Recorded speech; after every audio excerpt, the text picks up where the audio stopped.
and welcome to Too Stupid to Live, a podcast that reviews romance novels $5 and under. I'm your host, Becky Feldman, and if you're feeling a little hot under the collar, don't worry, your shirt is not on fire. Your business casual shirt is not on fire. No, it is hot as hell summer. That's right, this month of June, we have two very exciting Hot as Hell with TSTL episodes. Hot as Hell with TSTL episodes are special episodes where I chat with your favorite and or soon-to-be favorite authors about their newest books, their careers, sometimes my personal problems, but that happens with every conversation that I have, and so much more. And for today's episode, we have a stellar return guest. Cat Wynn is here. She's a contemporary romance author turned monster romance author with her newest book, Breathless, which is available now. We had such a great time chatting, and you're going to have such a great time listening. So let's heat things up, shall we? Please enjoy the return of Cat Wynn getting hot as hell with TSTL. Professionals here. Two professionals. Well, speaking of professional, I'd like to give you a professional welcome back. Thank you. Welcome back to Too Stupid to Live, Cat Wynn. Hello. Hello. It's good to be here. I have to say, Too Stupid to Live is a perfect name for a podcast for me to be on, because I often ask myself how I'm still alive, because sometimes I make very poor choices, and I'm so glad to be here with us still. Oh my God. Yeah, it's crazy. I mean, that's how I felt. Like, me too. I mean, obviously it is my podcast, so obviously it had to be Too Stupid to Live. But like, if I could get TSTL guests, I mean, what's gonna happen? What's gonna happen? We don't know. Matchup of a lifetime. Yeah. And just like a romance heroine, we too will get our happy endings. Oh yeah, 100%, for sure. Yeah. You last appeared on the show, I guess maybe almost 2 years ago. I don't even remember. God. I don't know. Feels time. like yesterday. It was yesterday. You were on the show yesterday. So since then, how has your life changed for the better since last appearing? For the better. That's a funny question. No, I think it has. Put out a bunch of books. Done a lot of therapy. And I know I talked about therapy last time. So if anybody remembers that, they're going to be like, this woman needs a life. She needs to get it together. And they're right. And I do. And that's why I'm in therapy. New therapist now. So that's good. Yeah. Yeah. So it's been good. My life has changed. I've just recently dipped my toe into monster romance, as you know, by the book Breathless. Before that, I was pretty much exclusively writing like rom-coms or contemporary romance, which I always saw myself as a contemporary writer. However, I think I knew deep down in my heart that I'm just too weird to stay in our reality. I just had, yeah. Like, do you remember the movie Being John Malkovich? Yeah. Of course, right? Like cult classic, like whatever. Like, I feel like movies like that really had a big impact on me. Groundhog's Day, for instance, things like that, like kind of just like surrealist, mind-bendy kind of stories. And so I feel like this is my new era, and this is kind of like where I'm going now, but we'll see. Yeah. Because, okay, so this book, it's Breathless. I loved it. And there is so much like crammed in there. Like, not only is there, like a fish monster, which I loved. Great. But there's also like a multiverse in there. And it seems like that kind of feels very thematic with what you're talking about right now, of just like the multiverse. Yeah. Just like stepping out of the realm of possibilities that I would normally have to write under. And so Breathless was also categorized under sci-fi, which I'm not like a sci-fi. Like I was like, that's so shocking to me, because I get that it is sci-fi, but to me, it's more like surrealist, less than like, yes, there's like a multiverse aspect, which was very out of character for me. I was like, that's a weird thing for me to write, but also I am a weird person. And I think that the angle I came from was a little bit Matrix inspired, which is also sci-fi, but I think like, and I referenced the Matrix in the book, but it is also something else too. I don't know how to fully explain it. Like, it's not like just sci-fi. It's like it's just weird writing. Yeah, that you wasn't your intention to like write like I don't even know, sci-fi author, like Arthur C. Scott book or whatever. Yeah. I totally, but like, I will say, like, there is like a scientific explanations in there, like, and I know nothing about like aquariums, or like anything. So it's like when someone's writing it, like, I'm just like, well, they're the expert. This is sciencey to me as like a lay person. Yeah. That's the goal, right? Well, okay, here's the thing for me, and a lot of people might not like this, but for me as a writer, for the things I don't find interesting, I'm going to go easiest on that. So when I don't want to end up in the weeds of like quantum physics. I don't want to be like in the weeds of like, how does fiber cable optics like work, or you know what I mean? Like, how does the internet work? I don't want to get so far into that. I want to use it all as like a metaphor. I want to be at the high level of it, and I just want to touch it enough so that you believe me. And hopefully you do. And like some people probably don't. And I'm sure those criticisms are out there where it's like, why are these aquarium people both talk like they should be saltwater or freshwater? Like, what's going on? You know what I mean? Yeah. But it's like, that just isn't my goal as a writer. My goal as a writer is like, tell the story, and the story should be truthful, but the facts don't really have to be. 100%. Yeah. It's so funny you mentioned that saltwater versus freshwater, because I worked on a kids show I wrote for it that took place in a pond, and like the creator was like very big on like saltwater fish versus freshwater fish, and we were like not allowed to bring saltwater fish. Well, because ponds are like are freshwater, right? And then but what about, can they, well, never mind. I was gonna be like, what about brackish water? Doesn't that get into ponds? But like, again, don't think that wasn't brought up. I had so many like random like aquarium like things just like that I like had bookmarked, because it's like, oh, we were allowed to bring in like a vampire monster fish, but like God forbid we bring in a starfish or something.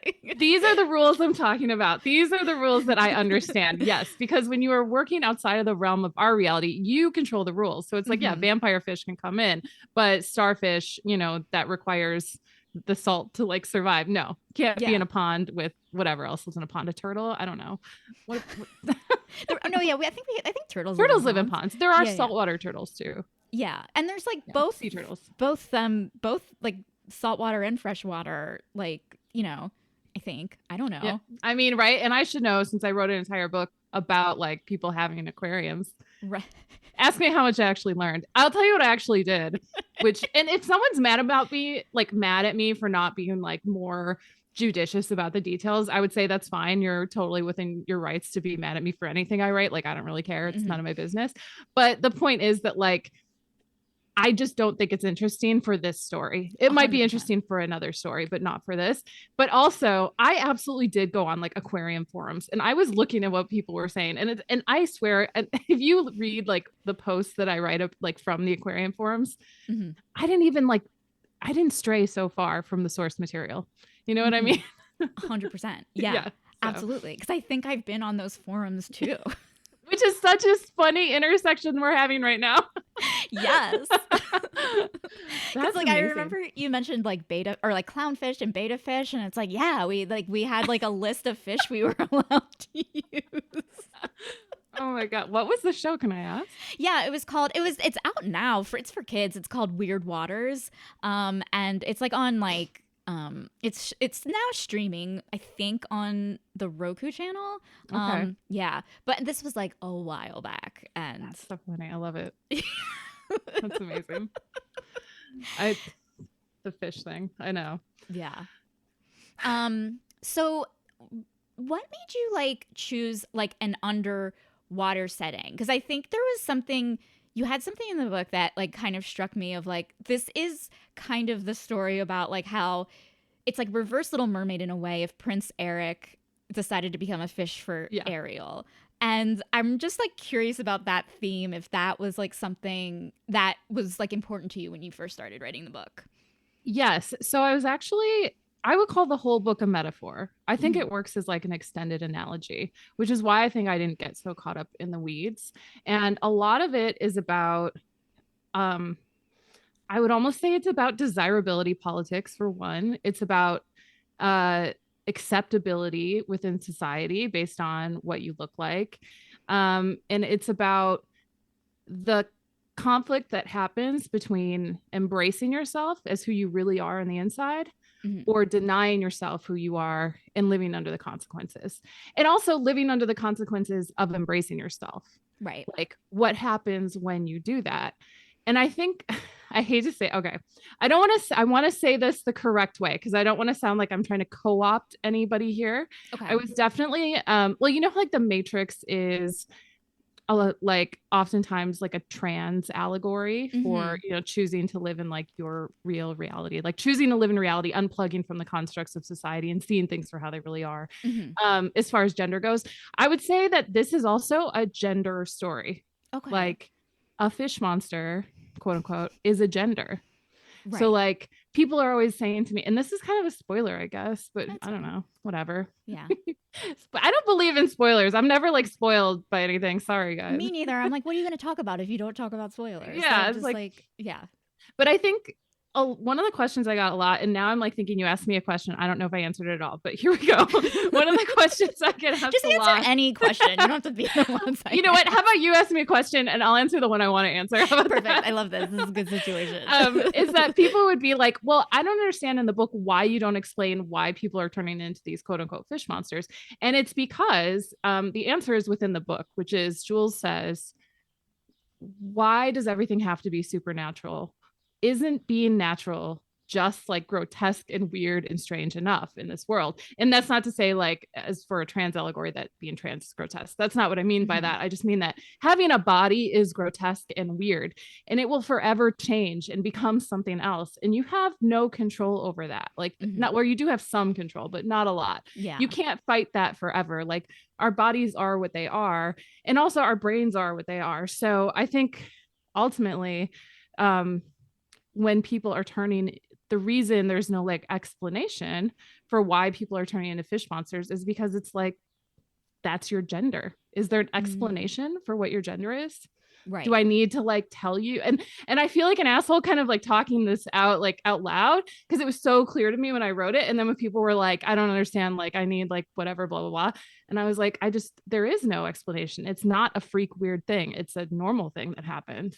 Yeah. And then that's just like, and then having this like journey of having to like leave your community that doesn't accept you or that doesn't see you for who you are and go find new community that is like you can often be like a violent and scary one and dangerous one for people, to be like living out how they want to live. So to me, that was like the multiverse is just another, like it's finding your community, and that can be very difficult to do, and everyone has to kind of choose their journey to do that.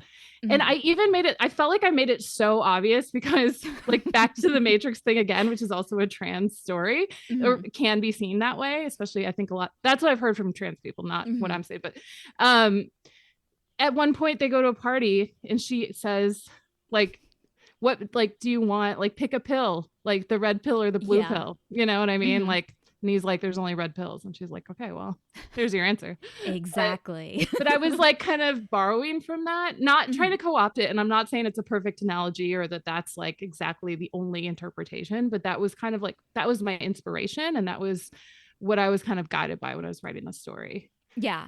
Yeah, absolutely. It's going back to like what you were talking about like getting into the weeds of the science and things like that. It's like, this is, okay, yes, this is a sci-fi story, but it's also a love story. And it's also, at the end of the day, like it's about an everyday person going through this, not like a chemical biologist or whatever they are. So it would be weird if it was like, here's an everyday person, but then all of a sudden like knows what, like, DNA is, you know what I mean? It'd be like weird. We need like some very zoomed in explanation about like what's going on a molecular level to like really, which it's just not going to happen. I'm just not that kind of writer. I'm not a scientist, and I just try to keep it. I try to keep it where it is. Yeah. Again, people might hate that. No, see, I love it because like whenever like I would watch like anything like Planet of the Apes or like not The Matrix, but like, things were like serious things were happening. Like even like, Independence Day. And it's just like, where's like the normal person who's just like, what's their story? Just like, like they don't understand like any of these words. They don't fly aircrafts. They're like, you know, not into weather or whatever. They're just normal people. Not into weather, you know. Yeah, you know, or I'm thinking of I don't know, like the thing where all the weather happens at once. The Day After Tomorrow. Oh, I haven't seen that one. I haven't seen that. Don't spoil. I'm kidding. All the weather happens at once. All the weather happens at once. Wow. It's like being inside my brain. All the weather happening at once. I'll tell you what, they're dead in that story because I don't care about those people. Exactly. And it's like I'm like, okay, so in Rise of the Planet of the Apes, like, you know, what's his face is like having his like the apes are like taking over, and it's like I just want a story about like a normal person who's just like but it's a love story, but there's just apes in the background, you know, and people are turning into apes. A whole thing is happening. Doesn't matter. This is their love story. That's romance for you, right? That's what I want. We censor. Exactly. I know that, you know, it's never that, of course, because that's not what we center in like movies like that. Right. Yeah. Because you have to explain the world and all this stuff. And it's like, I just like, and I did read another an alien romance recently where it was like that. And it was like actually quite refreshing because it was just like an everyday woman falls in love with a blue alien. And yes, was there some sort of alien insurrection on Earth like 20 years ago? It was a huge war. It was like really big. It's permeated in culture. Doesn't matter. And I'm like, this is what I want to read. So they would like turn on the news and it would just be like, oh yeah, another war has erupted or whatever. And they're just like, well, another, just like how we kind of have to live through things too. Exactly. It's kind of like, there was another ceremony at the Galactic Memorial today. In other news, blah, blah, blah. And I'm like, that's great. So funny. What an interesting angle. What was that book? It was called Whisked Away by the Blue Alien. It's also a Hanukkah romance. Obsessed. It's so Hanukkah good. Blue Alien romance. You don't get better than that. Truly. I bring that book up, like I've been bringing that book up since I recorded that episode, and I talk about it all the time. It's one of my favorite things books. Stay with you. They just stay with you. I have been recommending it nonstop. Yeah, those SEO titles, man. I got to get into that. It's like tell the me about blue. That. Yeah. See, I don't know because I follow like. I am a terrible marketer and I just like do what I want to do, which is for better or for worse. So it's like, but I see the SEO titles of people who are like do well with their romance, and it'll be like the blue alien who kidnapped in forced proximity with me and our forbidden romance love story, Grumpy Sunshine. Right. Like, yeah. Okay. So your title's like 100 words long, but it just like has every category at Amazon that you could possibly hit, which I just find it's a really interesting way that marketing has marketing is always influenced, but specifically algorithms are influencing how we write, you know, like what our titles look like, what they come up like. It's just interesting. And I don't follow any of that. So. Do you think but are you feeling pressure to do so like with your next book? Yeah, I am, but I still won't. So like, I don't. Yeah. I'm forever who I am. I can't help it. I wish I was. It's always a struggle, right? Like it's always, especially as a creative, like, you know, as a creative, especially if you're writing for like TV, I'm sure it's like, there's like a real struggle between like your inner creativity and like what you have to produce for people to consume. Yeah. And I think at this point, because, you know, I'm an author, I'm writing, and I independently published Breathless. I think I just want to do what I want to do at this point. And I will accept the consequences of that, much like the lessons in my books. Sure. I'll accept those consequences. Don't worry. I'll still be fucking pissed when things don't go my way. And I'll cry myself to sleep or whatever when I feel bad. But you were expecting it. So there you go. You had your tissues ready. I get it. I know. So it's just like, I just have to be, and I don't know. Do you feel like that sometimes about like what you want to create versus, Yeah. I mean, it's kind of gotten to the point where it's like, depending on the thing, like, for example, the fish show, you know, I feel like with like kids shows, it's like, you do what the person in charge wants in a way. Yeah. And then like, it's not that you don't have like creative control, but like you have much less creative control than like you do with your books, where you have this whole world, all the characters, you make up whatever you want. Like this is like all of these parameters, and it kind of gets to the point where it's like my brain is more like, oh, let me just service the story instead of servicing my creative muse or whatever. Which is creative in itself, I do think. Yeah. It's definitely like I do enjoy like there's a challenge there of like, can I write something that I like with all of these rules? And yeah, the answer is no, I'm just kidding. The answer is I still cry about it to this day about one note that I got. The answer is I have a deep shame towards it. The answer is I'm unemployed right now, so if anyone. Wait, did you get when you get notes back about the script?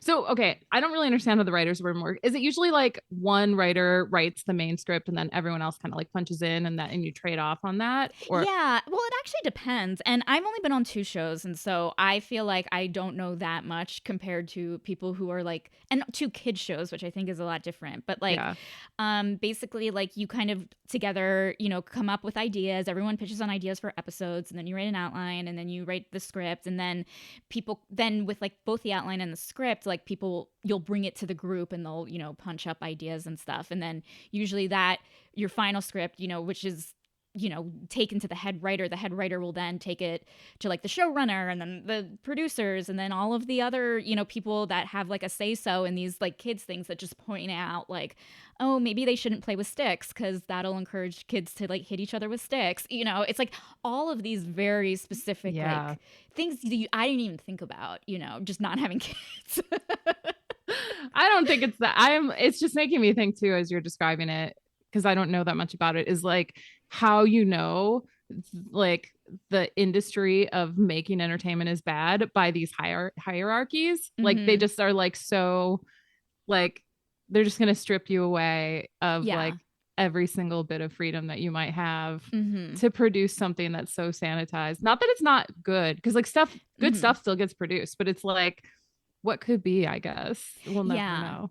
And that's why, like, and I don't think this is the best idea that people should have. And again, I'm unemployed, so it's really not working. But I kind of go into those kinds of things knowing that's going to happen. Yeah, so I try not. Yeah, so I try not to kind of like really get too emotionally invested, because, like you said, then I would face the consequences of like feeling having to acknowledge that I feel terrible all the time, and I don't want to do that. No, I think there's absolutely no shame to it. And like, just like with anything, like with you have to write an academic paper. I don't see how it's like so different from that, where it's like, you must produce this thing under these guidelines. I mean, same with writing romance. It's like, yes, if I'm independently publishing something, I have to like, I can do a lot more, but I still have to follow the rules of the genre. Like I can't just do whatever I want. I can't like kill off the main character in the middle and give a new love interest. I think I'd be like crucified for that. And I respect it. I respect that. Well, it's like, do you ever feel constrained by like the rules of romance of HEA, all of the stuff that, the stuff. I don't feel constrained by the HEA because I am an HEA girl and I believe in the happy ending for the most part. Like when it comes to romance, I certainly do. I think recently I have been wondering about like, who really am I as a writer? I feel like Breathless was not what anyone expected it to be. Like, I don't know. And I knew that, like, I knew when I was writing it, I was like, this does not really follow like a typical monster romance like archetype setup. Like the story's a little different, and I was really worried, to be honest with you. I was like, people are gonna hate it, like they're not gonna get this. Not that people won't get things, because not that they're stupid or something, but just because like I'm gonna produce something that's gonna miss the mark and people are gonna be like, why, what the hell. So I think I felt, I was worried about that when I wrote it. And I think it made me reevaluate as a writer, like, who am I? Like, because as a romance writer, you really do have to follow the rules, like strictly. And I have never minded that. Right. But lately I feel that my stories are getting so weird. I'm like worried I'm going to get lost in it. You know what I mean? Yeah, I get that. Yeah. And I will say, like, as a reader of your books, this does feel very different. Not in a bad way, but if your name wasn't attached to it, and if it was like, oh, just read this book, I wouldn't think, do you know what I mean? It would be like a Cat Wynn book. But what was I gonna say? I totally forgot. It was like weird, something with going off. Oh, it was so good too. You got it. Okay, it'll get there. Hang on, let me think about this. Oh, Well, okay. In this book, I will also say, like, when I thought I wanted to try writing a romance novel, I went on like the Karina Press, kind of like Yeah. guidelines to whatever. And I remember they were talking about like, oh, make sure the character is this, make sure the character is that, make sure the character is that. And I felt with Jules, her character broke those rules as well. Like Jules Oh my broke the God, rules. interesting. Yeah, interesting.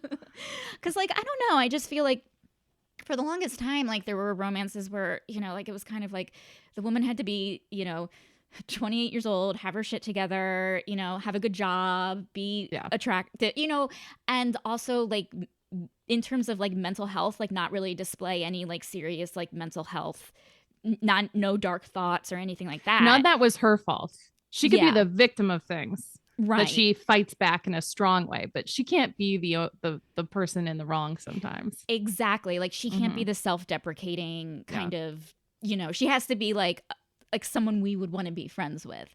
And it's not that I wouldn't want to be friends with Jules. I did like her character. I want to be friends with Jules more than most characters, but it just feels like, oh, that kind of archetype of a character seemed to break some of the rules that I sometimes associate with a contemporary romance novel. Yeah, that's really interesting. I'm thinking about that because here's how I described. So by the way, I recently signed an audiobook deal with Podium Audible. So this is coming out on audiobook soon. Yay. But this is how I described to the person who acquired the book. I said it's Shape of Water meets My Year of Rest and Relaxation with a little Ice Planet Barbarian. So the character in My Year of Rest and Relaxation, I don't know if you read that one. I never read it. Yeah. Oh my God. Okay. Her whole goal in the book is to sleep for an entire year. That's all she wants to do. That's like what she's aiming to do, right? And she's this beautiful, tall, thin, blonde, model-esque looking woman who has been given everything in life, and her apartment is beautiful. It's in New York, whatever. And she is miserable. Like she's miserable, and her insides are like dirty.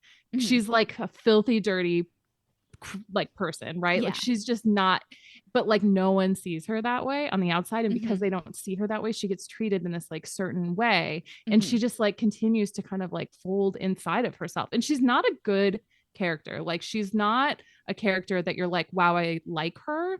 Right. But she was so compelling to me that I was like, I need to do a character exactly like that. Like I was like, and this is, by the way, I did not rip off the character. I just like thought, what if I took a character like that and I placed them in this story? And of course, my characters turned out very different from the character in My Year of Rest and Relaxation. But I think she wasn't a romance novel character. She was just like a very troubled woman in a story. And I was like, I saw that it worked there. And I also saw like how deeply I related to her, because I too would like to sleep for an entire year sometimes. Like, I understand so deeply this like desire to just be like asleep. Right. And like, that's, if you go to sleep, like you're not facing your reality. And that was like my inspiration for Jules. It wasn't about like, do I make her likable? It didn't even cross my mind, quite honestly. And probably none of my characters are likable. Like, I don't even know what that word means. I don't know what that word means. I know, me neither. In fact, read my reviews and you will see many people do not like her.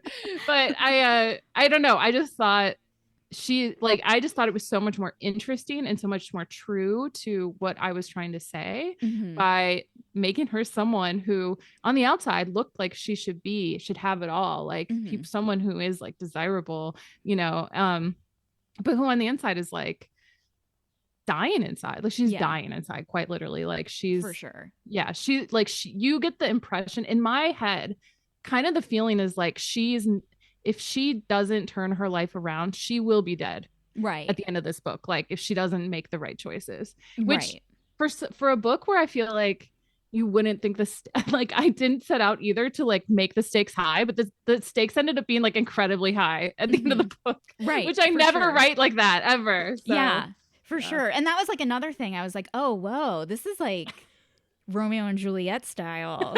Yeah. Well, her name is Juliet. Happy. Yeah, her name's Jules. They were, Jules, Juliet. Now it's all making sense.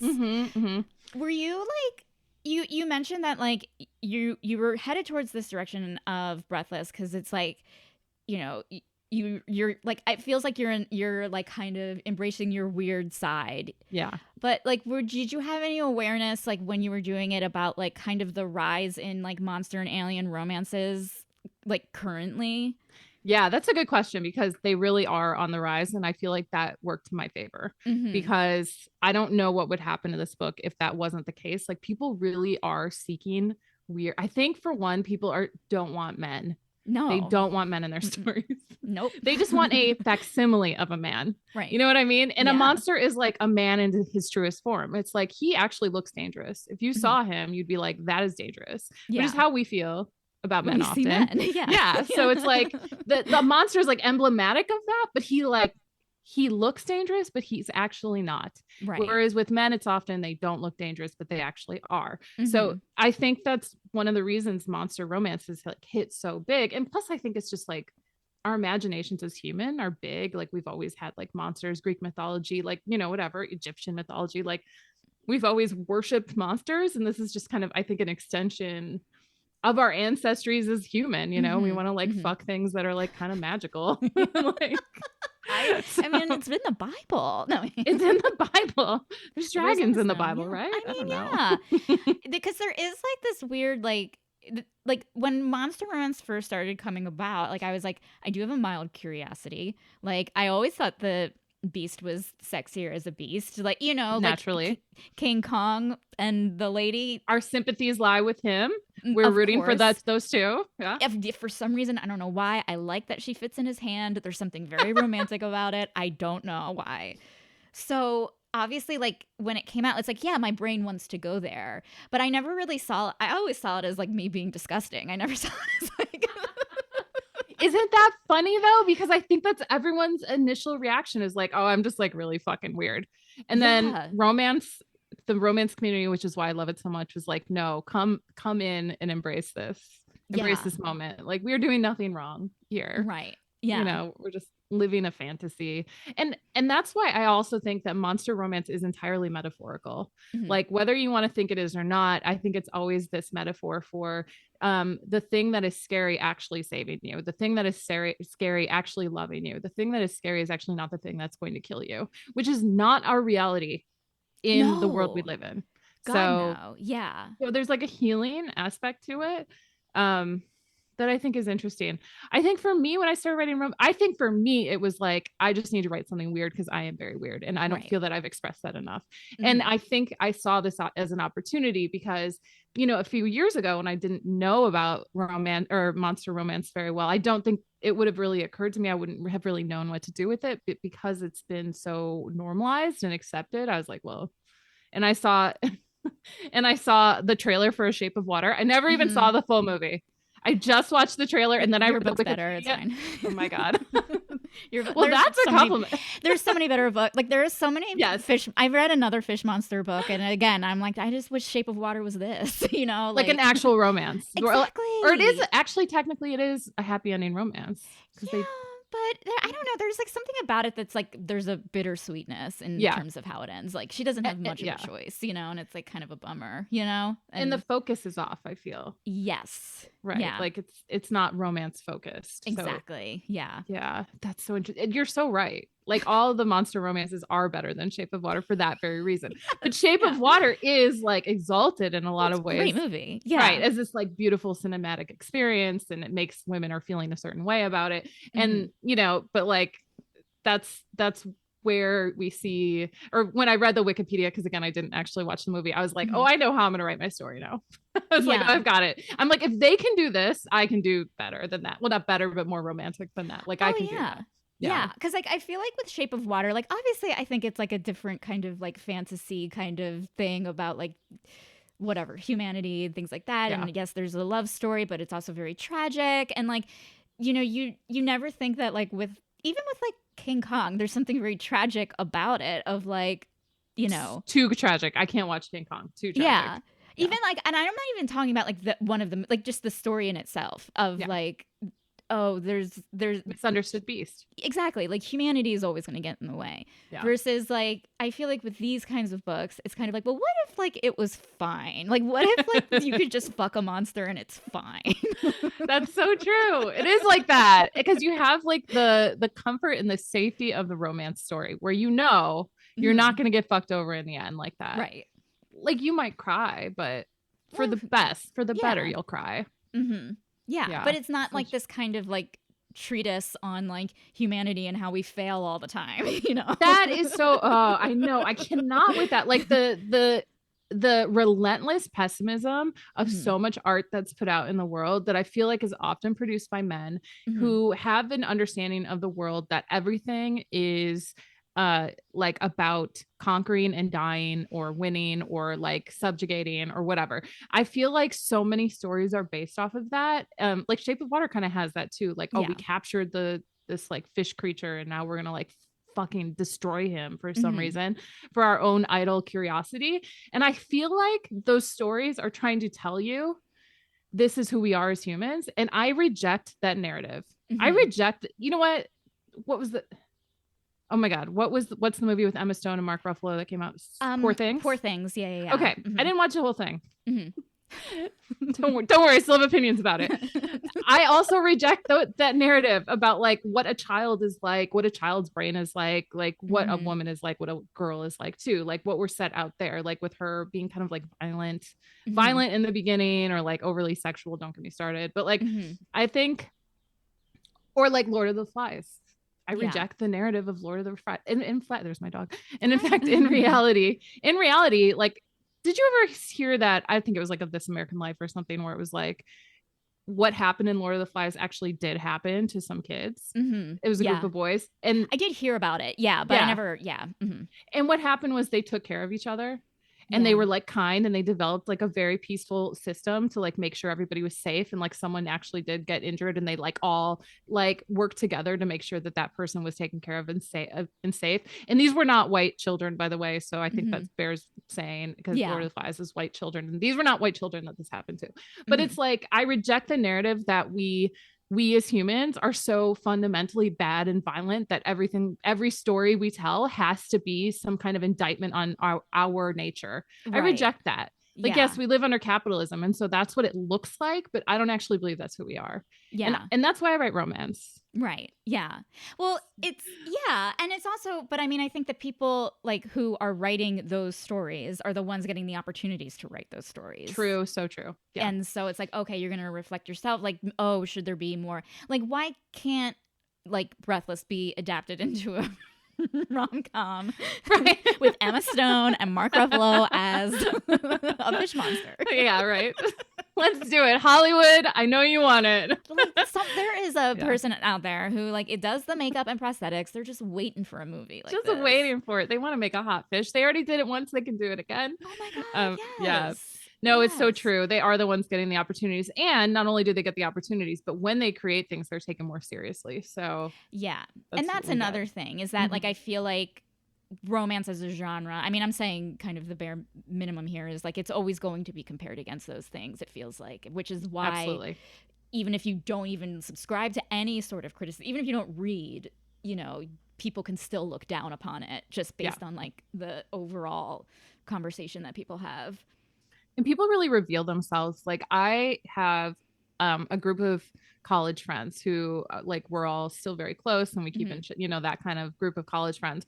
And it's so funny how differently they responded to finding out that I write romance. Like one of them was like, yeah, I'll read it no matter, like one is like kind of like a real man's man, but he like read them all. He's like, oh, I liked them, like always buying my book. Like you would never expect it, right? Like not a guy who like tells his feelings, but like read all my books and supported me in every way. Where one of the other guys was like, oh yeah, I can't read something like that. I'll have to like make fun of you. Like thinking it's kind of like a joke, right? Yeah. And this is someone like very close to me. And I understand like, look, people are weird about like what they read and what they prefer. So I don't take it personally, but like, like, you know, some people like really turn up for it and can like open their minds, but like some people just can't get there. Yeah. And that's like how it's treated. And that's fine with me because, and I'm sure you understand. It's like you as someone who creates things like has to be okay with people not taking you seriously. Oh, like, yeah. And that's just how it is. And you know what? I don't take me seriously either. So fair enough. Yeah.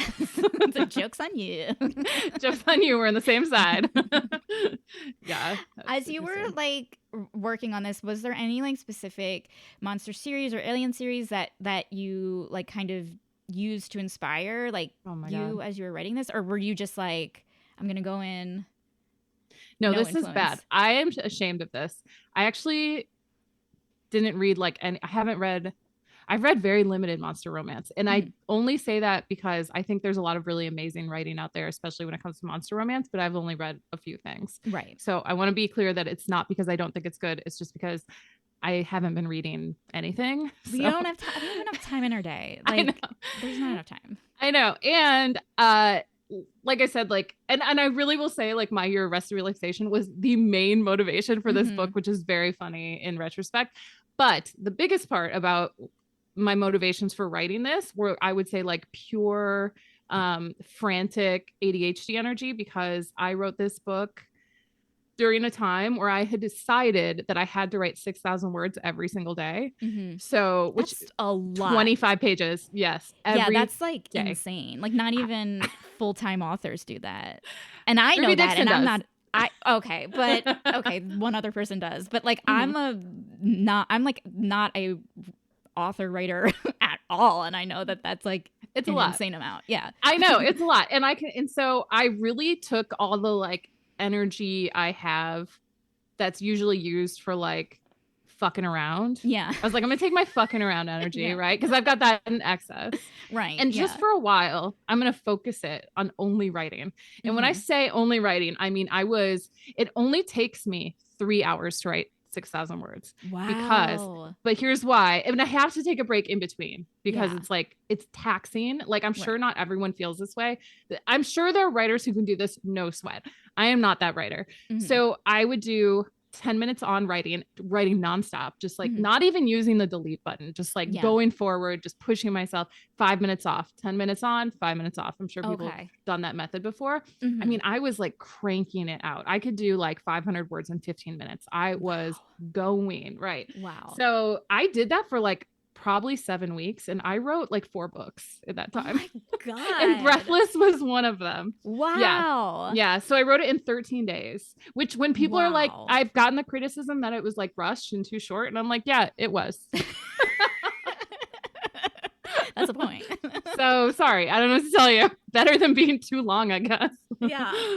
Are you still doing that? Like, are you still doing like 10 minutes on, 5 minutes off? I'm trying to get back into it, but I can't. But I've noticed that my capacity for writing has like really increased. So if you ever want to try this as like an exercise, see how long you can do it, like see what you can produce, because like the whole thing is like, you know, the saying, it's like you just can't judge what you're producing, you just have to go with everything. You have to be like, nothing's bad that I make, and I can't judge it, I just need to get the words out, whatever they are.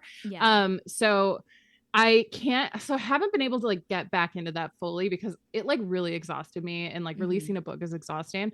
But I do notice now when I sit to write, I can write like 3,000 words and it doesn't feel like much. Like it feels pretty easy. So it kind of did change the like my perspective on what a lot of writing is, which is interesting.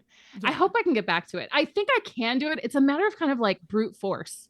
Like like it's really like is. It just seems like, it also seems like it's like what energy you had at the time, you know, like oh, you were just you were like, oh, I have the energy to do this, like so I can. And it was not good for someone like me who has like anxiety big time, or I don't know if it's anxiety or if it's ADHD. You're an ADHD girl, right? I am. Yes, I got diagnosed like almost 2 years ago. Oh my God. A year and a half ago. Yeah.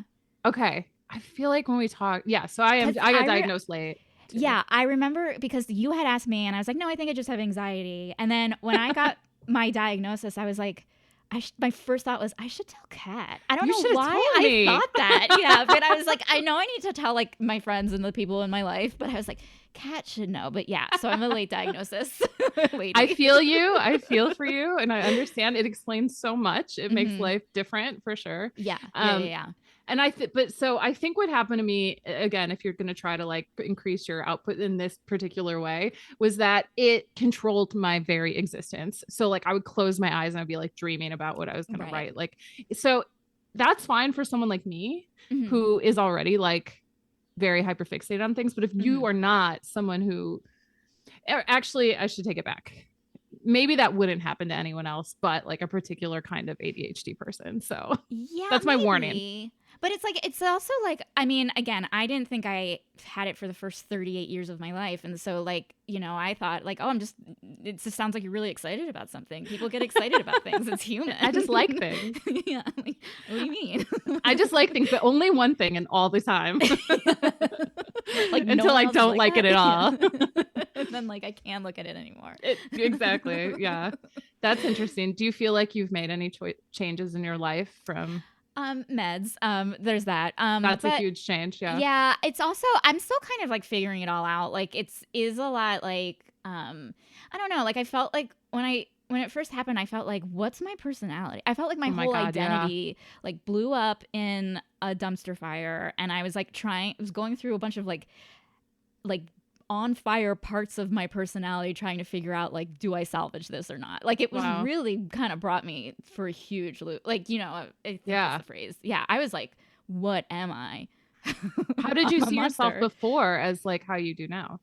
A brat. I thought I was an anxious brat, you know, and like just thinking, and then a lot of it is like going back to like, you know, they ask you like childhood shit. And I just thought like, oh yeah, I always like just assumed like, hey, I was a huge brat as a child. Like I was loud, whiny, all this stuff, you know, whatever. No such thing. Yeah, of course not. That's but of course you internalize that. Yeah, exactly. So I was just like kind of living my life as like, yeah, just I was one of those kids, and then like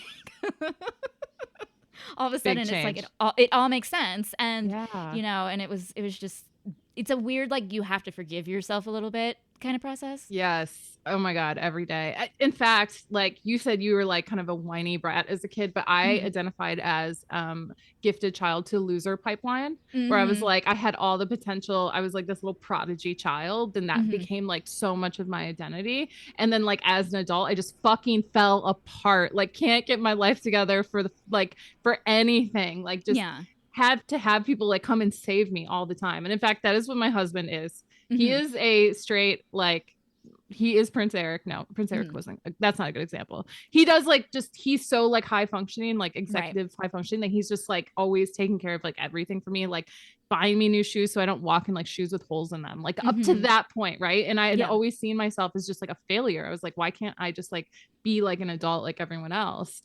And because I can't. Yeah. I mean, I feel that way too. And I don't even have a Prince Eric or, you know, like, but like, and most people I would say don't. And like, I wouldn't, you know what I mean? Like I would just like by chance happen to have somebody who I'm lucky for that. But I mean, I think in my life, like, you know, I have family close by who like kind of remind me to like, you know, pay my taxes. Dude, make sure you pay your taxes every year. Oh, every year. Oh, okay. Every single year. You must do that. No, that is like ADHD hell, unless you're like really into accounting.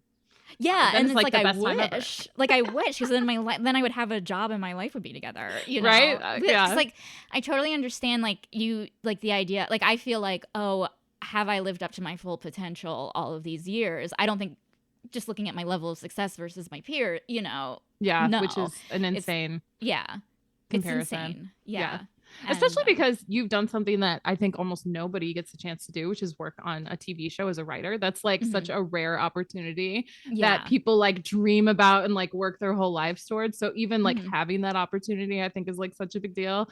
But then it's like, well, if I look at the writers on The Office, I don't have that, like, or whatever. I know. Well, yeah. I mean, I do that literally every day. I'm like, they're still working. They have like their houses in the cool part of Los Angeles, you know, and like they're taking their kids and wearing like their, you know, cool Banana Republic outfits.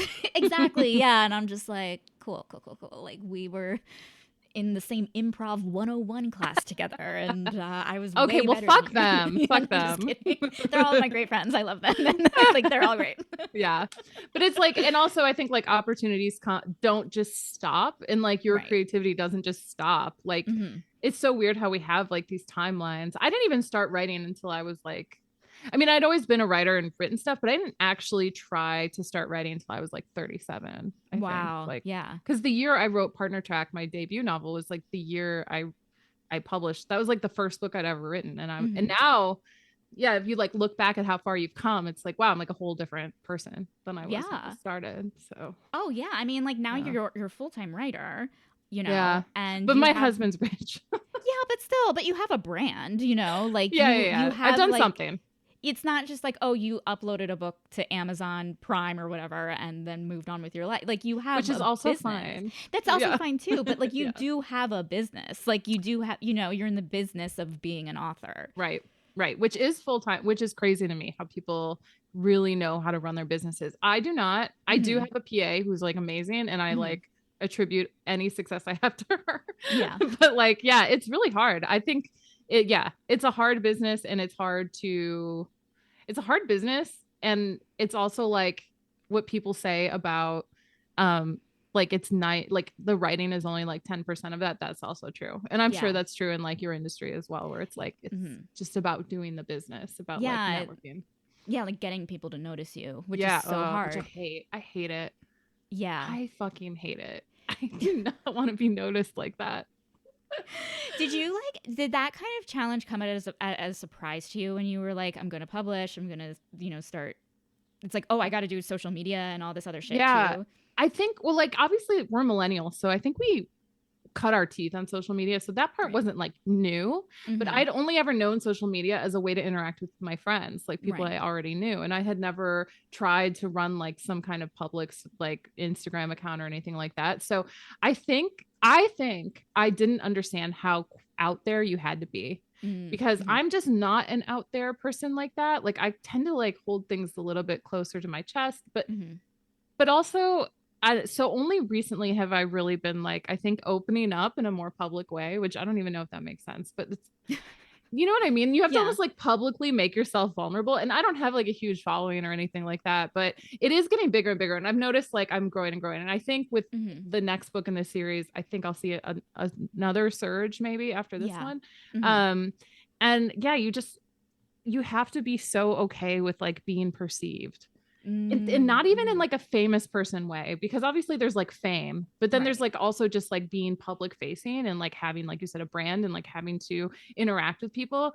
And I think I'm okay with that. I'm okay with being perceived now. I think I could be better about it. Like I don't particularly like to put my face out there for some reason. Like it makes me feel, I don't know. Do you feel weird about that? Like putting your face? I feel strange about it.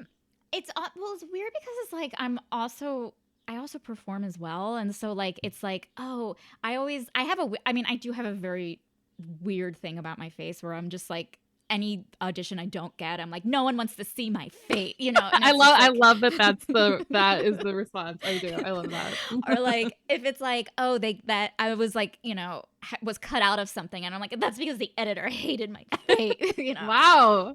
But it's so I have a weird thing, but going back to what you're saying of like, oh, it is weird. Like, I don't think I put enough attention into how I'm like cultivating or curating my kind of online presence. Like it definitely is like shit compared to, I think, people who do this. A lot of people. Yeah. You know what I realized? This is what I realized, and I feel like this is probably true for you, but I'm not going to speak for you. I'll just say, I realized that my sense of humor, my particular brand of like being and way of like mental illness, open, whatever, like has begun resonating with people. Whereas I don't know if it did before or if I just wasn't being as loud as I am now. Like even now, if I put an Instagram story up, by the way, if you follow me on Instagram, that's where I post all my secrets. My Instagram stories. So anything you post on your grid is an overshare, and anything you post on your stories is a secret. So all my Instagram stories are my secrets. Got it. Good to know. Yeah. So I hate posting on the grid because it feels like too much, but I always post shit in this. And I always get like a lot of interaction with my Instagram stories. And I was like, that's really interesting that that's happening, because that's where I'm most showing my personality, or I'm most saying the things that I just thought everybody knew about me, you know? And then it made me realize, oh, people don't know you. and you have to make yourself known. And it's very uncomfortable. And then I also had to make like peace with the fact that a lot of people aren't going to like you. Particularly, a lot of people are not going to like me.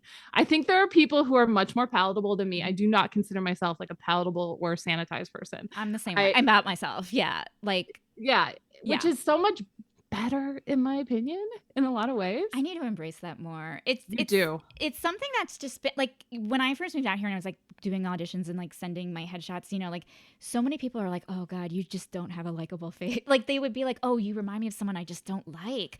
And unreal that's feedback anybody would give. But I mean, this was in 2008 or something. Quite a time to be a woman. 2008. My God. No, but like, it's like you receive that feedback. And now looking back, I'm like, it's the most ridiculous thing I've ever heard. Anyone who has any sort of rationality in their brain knows it's ridiculous. I still think about it. It'll always be branded, a thought that's branded in me. But do you think you now with the awareness and like with the years of like now we're adults, we're real adults now. Kind of, yeah. Can you embrace it now instead of run from 100%. Yeah. Because it is like because you then realize like, oh, why am I internalizing all of the terrible things everyone else is saying? Like, why? Like, that's not my problem. Like, that's a you problem. You know what I mean? Like, and not only that, but the things that people criticize you for are actually like the best things about you always. And the thing, because there'll be things you don't like about yourself, right? Because maybe you've heard someone say those things. Like people would say to me, like, why are you so like, but you're such a loudmouth, you're so annoying, you're so argumentative. Like people always talk about me like that all the time. And I understand that. And for a while I was like, well, how do I present myself as nicer or whatever? And now I'm like, now I think I'm finally coming into my own. I think so. I'm sure everybody has this, but I'm sure I will have more places to grow to. But as I've just recently kind of made like these discoveries that I can't be afraid to say how I really feel publicly. And some people aren't like, I get unfollowed a lot on Instagram. Like I'll go through surges where I'll get like a bunch of followers and then like a ton of people unfollow me when they start reading my stories. And I'm like, good, because I don't want people here who don't get it. Like, you need to go. Like, you're a waste of my time. And also I'm not going to pander to your like delicate sensibility or whatever the fuck, like comfortability you're looking for within me. Cause you're not going to find it. Like I'm just not going to play that role. And I know that some people are like, I guess more like brand friendly. I would say I'm not a brand friendly person. I never will be. I don't strive to be. And hopefully that doesn't completely like, torpedo my career as a writer. Because it is interesting, seeing like some authors online and even with like the content of this book, it is like you're more judicious with like how you present yourself, how you present whatever. But like, okay, in this book, there is recreational drug use and it's not marijuana. Like, I think that to me is huge. Like as someone in California, that's why. I didn't even think of that. That didn't even occur to me as something that people might not like. No, I mean, I got very excited because it was like, oh, I think maybe because like the book I read previously, or, it was like, well, someone did too much cocaine and one time and died. It was like kind of like I don't know. It was like there was an addiction thing, and it was like everyone I know would be dead. I know, exactly. Well, so, first of all, everyone does coke. We all know. I mean, come on. And yes, of course, it can be a problem and it can do terrible things. But like, come on. Yeah, but then it was just like, oh, and then like to go from like that kind of dynamic, that kind of thing, to let's do Molly at the club, which is what people do. I'm not condoning it or saying it should be bad or before it, it's what people do recreationally. Doesn't have to be a thing. And it wasn't a thing in this book, which for me I find surprising. It just are you reading Amish romances? I'm like, that's all I read. I just love those Christian romances. That's I'm on these days. All I read. I don't know what it is about. Like, I guess maybe because it's Molly in particular. Maybe it definitely is. Yeah, I believe you. I think I don't read enough now to know what's going on, which is really sad as an author. I do read. Don't get me wrong. It's just like when you're writing a lot, you just don't always have space for the reading. I kind of have to do things in chunks. So I think I've like lost touch with what the rules are in that sense. Like what is seen as like socially acceptable. So I was just like to me, I'm like, all drugs are socially acceptable. Right. Yeah. I mean, in real life, yes, you know, Yeah, like I yeah. think who like doesn't have that night where, you know, like even people who are like, you know, homebodies, like everyone has had some sort of instance where this was offered and it wasn't a big deal, or just it was in your periphery, or you Right. took it and you just had a night, you lived your life. And like that, like, it was something that happened in this book, and again, just because of just because it wasn't marijuana, I don't know, it Right, was right, just right. like, oh, okay, like it felt more like, and I know this is a book about a fish monster, it felt more real, you Yeah. know, it did Yeah. feel very real. Like real people who go to the club and like take some drugs and then hook Yeah. up. That's what we do. And there was Right. no like expeditious punishment for that. Exactly. It didn't even Yeah. occur to me, quite honestly. I'm so far away from like what the mores are that I'm supposed to follow, I think. But So, I think that's like working out in your favor though, because like you are let's writing hope. what you want, you know, Let's without, hope. Let's hope. yeah. I Oh, I mean, will yeah. say, I don't read reviews usually, but I saw quite a few for this book, and I did see 2 bad reviews.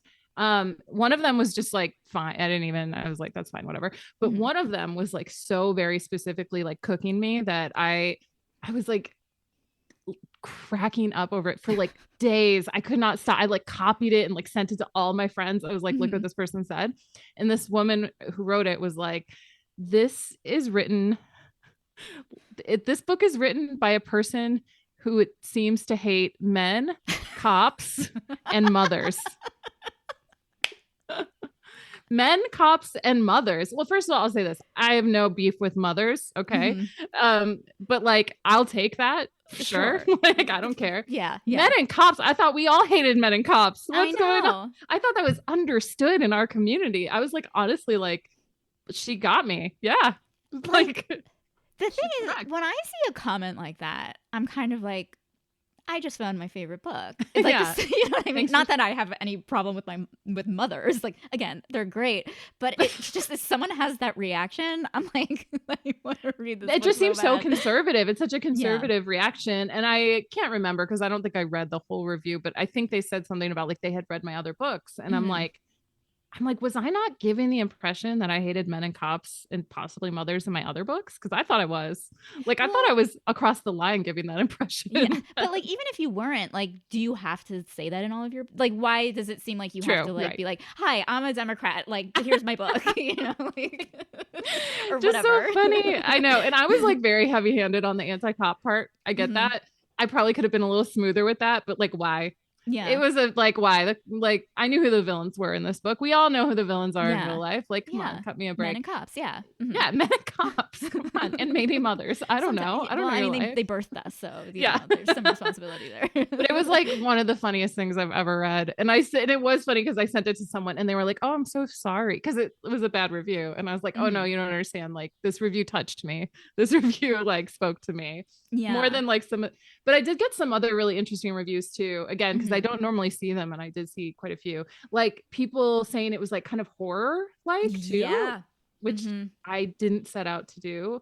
Did you felt like horror with it? I did feel a little hoary when she goes into his apartment for the first time. Oh. Because it was like empty and there was a tank. I don't know. Like there, and also, and I will say that was a fun horror, but I will say, like, you know, her back to cops, like her neighbor, you know, who that made me uncomfortable. Like that is a thing that made me uncomfortable and kind of turned it into, like, there was a while where it felt like, oh, this feels like a thriller romance. Like it's like because she's in her apartment all the time, right? Yeah. She's with herself and her mind all the time. And it did kind of like remind me of like The Woman in the Window, but then it's like, oh, but she falls in love with a hot fish guy, so it's great.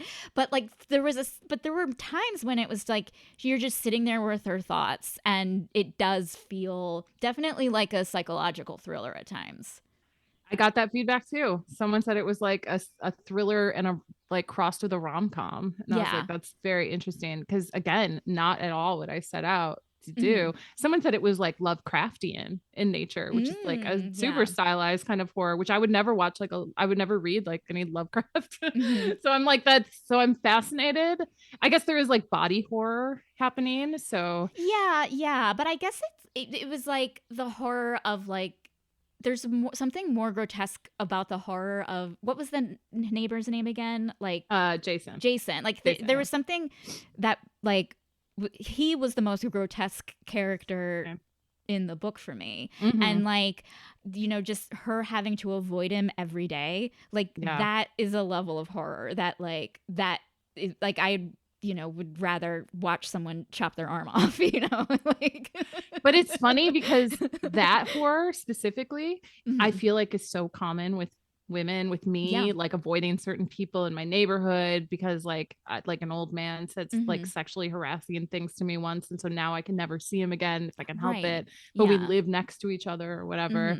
I do think it's funny too that you say that. I'm fascinated by it because I actually wrote that character Jason as who would be in a cop romance, the love character.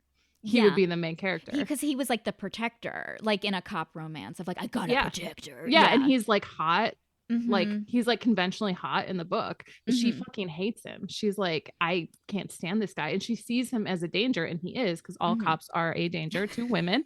And so the woman was right who wrote the review.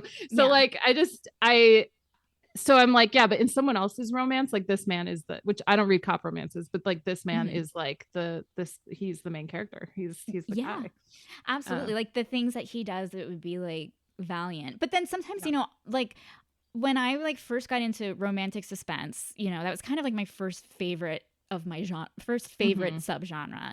And, you know, like, and I would devour them. I loved them. But then like, you know, I would read the reviews, you know, and agree. Yeah, he does look really insane. Like he is a stalker. Like in real life, if people were doing the shit that like cops were doing in cop romances, it's like all of them should be in jail.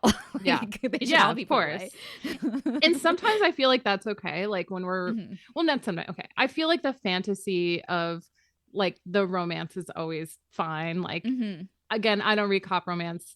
Obviously, I don't read military romance. That's just like morally, I don't read billionaire romance. Okay. I have a lot of like lines I just can't see past. Everyone does though. Like I have things that I don't read. Well, depending. I don't know. Right. And that's not to say like I fault people for like reading what I do think cop romances, they walk a fine line real pretty, but like, so I don't read those things, but like, my good friend who's also a writer, SJ Tilly, we always talk about how like red flag in real life is like good romance guy in a book. Exactly. And we're okay with that. And like, I think there are like lines that you shouldn't cross. I think it's good to be mindful, but I do think that like, yes, we can understand it sometimes. I mean, romance is the neighbor of horror. They're right next to each other. One little turn in anything romance will become horror. Which I accidentally did, I guess. No, I don't know if I accidentally did it, but I guess I did it on purpose, but I didn't realize I was doing it. Yeah. I mean, you know, like there's like, what was that movie? Like the Babadook, and like, you know, people that people are in love with that. Something like that. Oh, I don't know that one. I know the name. Yeah, but it was like, it's kind of like this, like a queer icon, like romantic icon that monster is or something. I might be the wrong, I'll think about it later. Or I'll figure it out later. But what you're saying of like romance and horror kind of being next to each other. I mean, obviously my first thought besides the Babadook goes to vampires, you know, like there's something so sexy about the teeth that could like literally kill you, you know? True. Also just like the whole like consuming the other person. Like I just want to like, I want to inhale you. I want you like in my bloodstream, like whatever. That also like another one I always think of, not related to vampires, but You, for instance. Yes. Like that's like Joe is a romance character in a dark romance. Absolutely. Can't tell me differently. Yeah. People would love to have a character like Joe in their life. He is the worst person ever. Yeah. No, he's genuinely bad. Like, psychopath. And although You doesn't count as romance because there are not happy endings, he generally murders the women he falls in. He's like for sure a serial killer psychopath, but sure. He's a close romantic lead. But like, yeah, when people act like, oh my God, I can't believe you all love him. Like everyone's like getting this faux outrage about people loving Joe from You. I'm like, are you serious? He checks off every box.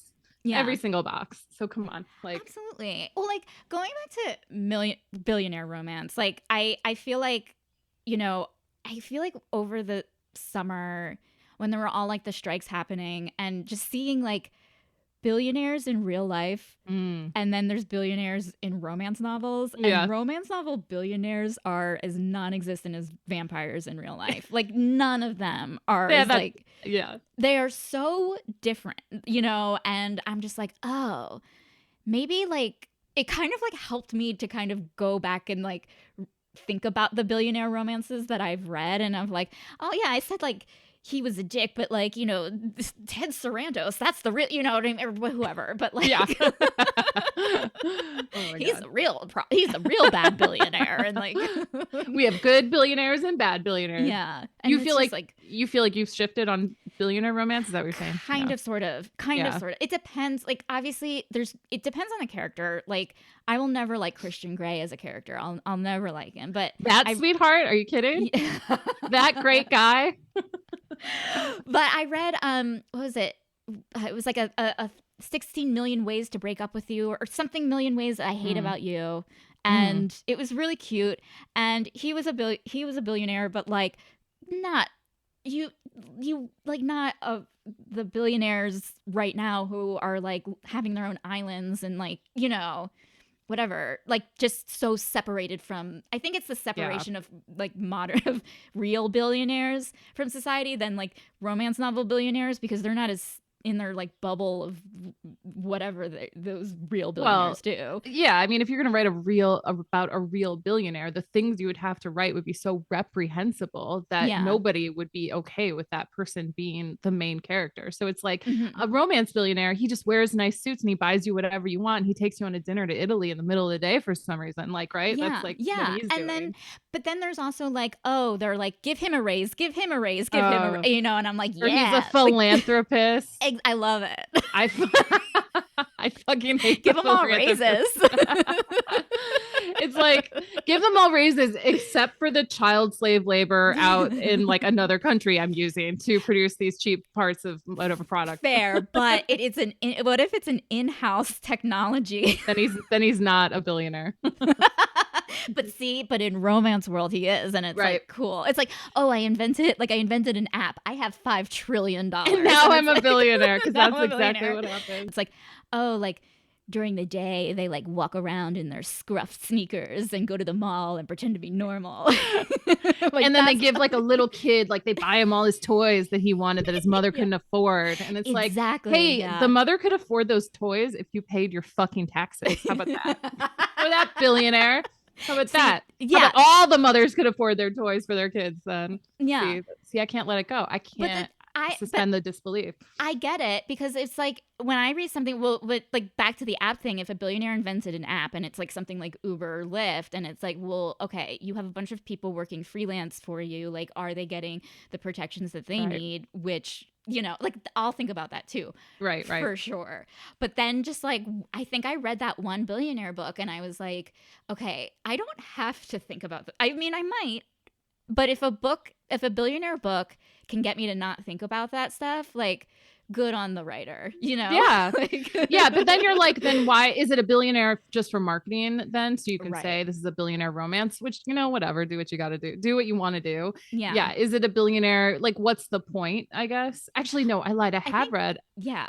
Cressley Cole wrote like the Players. The Masters series. What the hell was that one called? And they're like all billionaires in that. And I did read that. Yeah. But that was also like, they were bad. I don't know. No, I mean, the books are good, but the characters were like.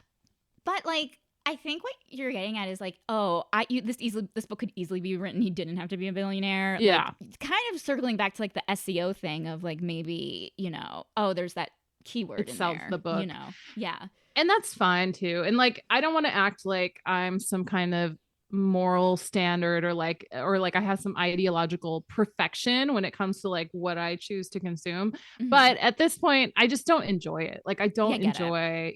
And I mean, there's plenty and there's just so much out there that I don't feel like it doesn't like hinder my reading anyway. No, although I do make an ethical choice. It is an ethical choice at the end of the day, like what you're going to consume and what you're not going to consume. That for sure is true, including things that I write, like, you know what I mean? Like, yeah. So I don't think we should write cop romances. I'm just saying, I don't think we should do it. It's a weird, like, there's sometimes like just depending on current events, and then you'll like see a book come out, you know, on your Twitter or something, and it's just like it's weird timing, you know. It's like, I don't know, like sometimes like during the, you know, George Floyd thing, when like the cop romance authors that I would follow on Facebook, let's say, would like post something for their cop romance novel, and then like the person you went to college with would be posting something on like civil justice. It's like, this is very weird. Like, this is a very weird time. And that's like that is the like two sides of that's two sides of social media. I feel like you're always going to see those two things just side by side. You're going to scroll and you're going to see like this and that at the same time. And also it's just, I think like in 2020, when that happened with George Floyd, that was like a turning point for a lot of people. I think for me, I mean, not obviously, like many people have known that cops are bad for a very long time, but for many like white people, I think that was an awakening.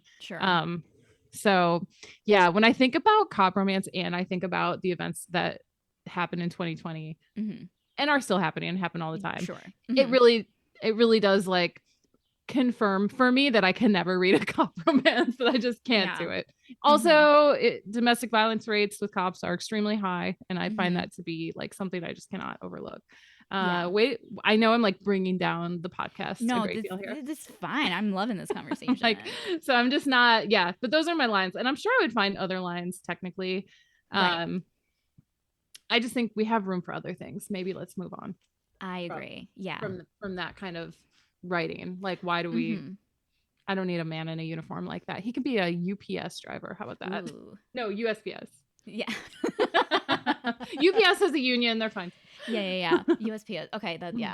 I mean, sometimes a male guy walking around with his like sack, and I'm just little like, shorts. Hey, man, and then they'll just walk right by me, and then like, they got those muscly legs.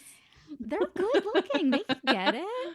Probably like, in LA they are. I don't think they are around here where I am. Oh, no. I mean, if they're on their feet, because I feel like in here, like in LA, like they'll park on the corner and then just like walk kind of down the street. So it's like they're getting their steps in. And I think maybe because of that, they're just like, their calf muscles are hardcore. But they're also auditioning like later on in the day. Yeah, no, we're also going out for the same part as like cheeseburger person at like for a McDonald's commercial. Yeah. Which is not what it looks like around here over on the East Coast in the South. Yeah. I love that. More mailman romances. Bring it back. I'm happy to see it. Yeah. Monsters, mailman. Monsters as mailman. Oh my God. Who's going to write the orc that delivered my mail? Who's going to write that? Someone. The orc that delivered my mail and my baby. That would be my dream book. Like, you're into orcs, right? I love orcs. Yeah. Okay. I do like the Finley Fen universe. It's so, again, disgusting, but the jizz stuff, right? That's like the main style with the orcs. Okay. They are like you know, like those like soft serve machines of just, it's so disgusting, and I think about it all the time. Like, that's my hyperfixation is just orc jizz. Like, and it's one of those things where in like IRL you're like, that would be disgusting, like I would never want to see that, but it's like for some reason on the page totally different. And that's again why I think reading is all metaphorical and symbolic, because it's like it becomes this like symbol of something else in our mind when we're reading it, as opposed to if we were actually confronted with it in real life. Yeah. Although don't get me wrong, some people maybe would still be into that. I don't know. I would hate to be any of the heroines in real life in those books. Like, I will say that aloud. Anyone who's listening who is like, do I want to date Becky? Don't act like one of those orcs. Don't be an orc. Don't be an orc. Please. They just have a constant UTI. Exactly. Yeah. And it's like, you know, your rubies and your orc mountain are not going to solve that one, sir. Like, oh my God. That's how you know someone's like deep in the orc lore. That's like how you know right there. Yeah. I mean, it's just like all of like the little things that are like taken care of. Like, they do have like a really good like midwife and a doctor at Orc Mountain. And it's like all the big... Yeah. The healthcare at Orc Mountain is like really good. I am all for that. Like, I'm behind that 100%. Props to the writers of all of the orc, our orc, our orc books. Whatever. Yeah. I am not a writer that could write an orc book. That why not? Why is that? I think I don't. So I'll tell you Do you want to know? I don't even know. Like the next book, what it's about? Yeah, because that's my next question. Oh, okay. Of like, I want to hear what's next. Yeah. So the next book is about the character's not in Breathless at all, although the best friend also gets her own book, but that's the third book. So the next book is about a woman who is being haunted by a monster in her dreams. And so she decides to not go to sleep. So she spends all her time like roaming the streets at night and just like slowly losing touch with reality, because she doesn't, every time she falls asleep, this monster is chasing after her. So that's the premise of this story. So it's pretty dark, I would say. Again, it feels like a thriller. It feels like a horror movie. Like, yeah, it does, but it won't be sexy. Question mark. I don't know. But like the orc stuff, I feel like it's like more fantasy bent in a way, like kind of paranormal. Whereas I don't even think I'm writing paranormal. I don't think it is, in the sense that the characters are not of like this world, but like I think that my stories just are not, I don't know, they're not like paranormal fantasy feeling, although like a lot of people said that they were. But like the orc stuff is always like very fantasy. I feel like very much like there are mountains, like someone's got an apron on, like, you know what I mean? Yeah. Like that. And it's like a lot of world building in that sense. And I just don't, maybe someday, maybe I just don't have the skill for that as a writer right now. I mean, I like very much admire people who can write that kind of stuff. So. Well, not to spoil the ending of Breathless, but I will. You know, go ahead. The world that they get to in the end is very fantastical. It is. Yeah. And that was hard for me to write. I loved it. I was like, I want to see something take place here. Like, this sounds great. That's what a few people have said. And maybe I will someday. They're like, I would love to see this world. And for me, I was just like, no, it's just a metaphor. They found their community. Right. Yeah. And so like, that's not so weird to me. I'm like, oh, it's just when you find people who are like yourself. And also I liked how it was like a fluid place. Like people were not just one, they might be one way and then change again, you know? Yeah. I mean, if I were a better writer, maybe when I improve as a writer, I will be able to revisit that and make something like worthy of it, you know, that people would actually want. Right. I don't know if I have it in me like that right now. We'll see. Well, as a fan, I think you do. Oh, you're nice. Yeah. Okay. So tell us where we can find you, all of like the social, like we were talking about social, but like tell us where we can find you, you know. You can find me on most platforms at Cat Wynn Author. That's CATWYNN author. You can find me on Instagram. You can find me on TikTok, although I only post stuff about my dogs on TikTok. Sorry, but you can still follow me there. There are sometimes writing things on there. And you can also follow my podcast I have called Tall, Dark, and Fictional that I host with SJ Tilley. And I think that's it. You can go to my website. Oh, my Substack. Yeah. Do you have a Substack? I don't know. You should do one. Okay. Think about it. Just think about it. But tell us about your Substack. it's just catwinauthor.substack.com or whichever Substack.com. I don't know. Cat Wynn Author. That's where you can find me. So anyway, cool. Thank you. My God. Thank you for coming back on the show for Tall, Dark, and Aquatic, dare I say? It's actually like kind of white-ish. He's like tall, scaly, and aquatic. Yeah. Creepy, scaly, aquatic. Yes, of course. Thank you so much for having me again. It was a great time. If you enjoyed today's episode of Hot as Hell with TSTL, consider leaving a review on Apple Podcasts. And if you didn't enjoy it, why are you still even listening? For links to Kat's books and website, check out the show notes or visit the episode page at tstlpodcast.com. Too Stupid to Live is part of the Frolic Podcast Network and Culture Media. Thank you so much for listening and have a great rest of your day.